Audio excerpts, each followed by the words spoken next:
નમસ્કાર. ગીર સોમનાથ સમગ્ર જિલ્લામાં પ્રી મોન્સૂન અંતર્ગત અત્યારે વિવિધ પ્રકારની સફાઈની કામગીરી અને પ્રી મોન્સૂન એક્ટિવિટીઝનું કામ ચાલુ છે, જેથી કરીને વરસાદની ઋતુમાં નાગરિકોને કોઈ તકલીફ ના પડે. આ જ અનુસંધાને વેરાવળ નગરપાલિકા વિસ્તારમાં જે અંડરગ્રાઉન્ડ ડ્રેનેજ લાઈનો આવી છે, આ ડ્રેનેજ લાઈનો વર્ષોથી સાફ કરવામાં આવેલી નથી યોગ્ય રીતે.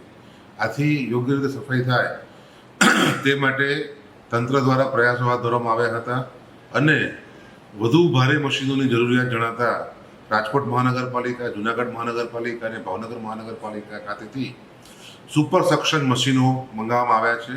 આ સુપર સક્શન મશીનો જે સામાન્ય રીતે આમ જનતાને જેટિંગ મશીનની ખબર હોય છે, પરંતુ આ જેટિંગ મશીનથી ઉપલી કક્ષાના સુપર સક્શન મશીનો છે, જે ડ્રેનેજમાં જે કચરો ભરાયેલો હોય એ કચરો પ્રેશરથી ખેંચીને આ સફાઈ કરવામાં આવતી હોય છે, અને જેથી કરીને ડ્રેનેજ લાઈન એકદમ ચોખ્ખી થઈ જતી હોય છે.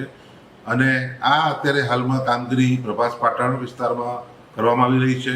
ખાસ કરીને હાટ બજાર વિસ્તારમાં થોડા દિવસ પહેલાં ગટર ઉભરાવાનો પ્રશ્ન થયો હતો, ત્યાં સંપૂર્ણ સફાઈ કરી દેવામાં આવી છે. અને આવનારા સમયોમાં વેરાવળ શહેર તેમજ પ્રભાસ પાટણ વિસ્તારના તમામ ડ્રેનેજ નેટવર્ક જ્યાં પાણી ભરાવાની સમસ્યાઓ થાય છે ડ્રેનેજના કારણે, એ તમામ લાઈનો આ સુપર સક્શન મશીનથી સફાઈ કરવામાં આવશે. આમ જનતાની જાણકારી માટે આ ખૂબ જ મોંઘા મશીનો છે અને આપણું સદભાગ્ય છે કે રાજ્ય સરકાર દ્વારા આપણને આ બાબતે સહકાર આપીને 3 મહાનગરપાલિકા ખાતેથી આવા ભારે મશીનો આપણને ફાળવવામાં આવે છે 10 દિવસ માટે. ધન્યવાદ.